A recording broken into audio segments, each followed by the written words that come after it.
I remember it was the first day of my 4th grade year, and it was around 10 o'clock.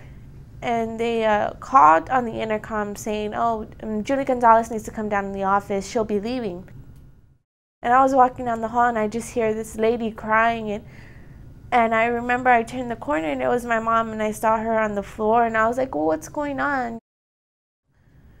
And she told me my brother had got in a car accident, and we were going to fly to Houston because they didn't think he was going to make it. He left like around 2 o'clock in the morning. He had just got off of work at midnight. This lady was following him, and as soon as it hit daylight, she said that his car went off the road and it flipped and it flipped.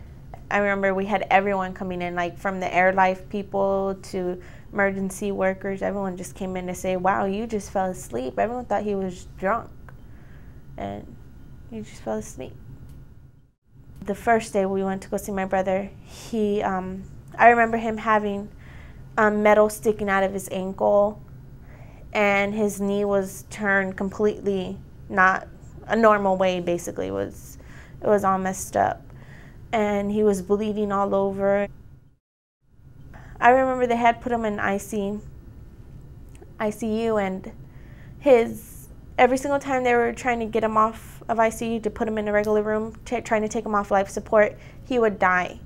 And so it took about 2.5 weeks to get him to where he wouldn't go when they pulled the plug that was supporting him. That 2.5 weeks was like from hell. It was bad. It was the longest 2.5 weeks of my life.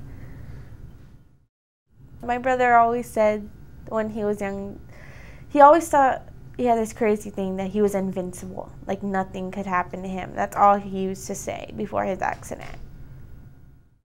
It can happen to you.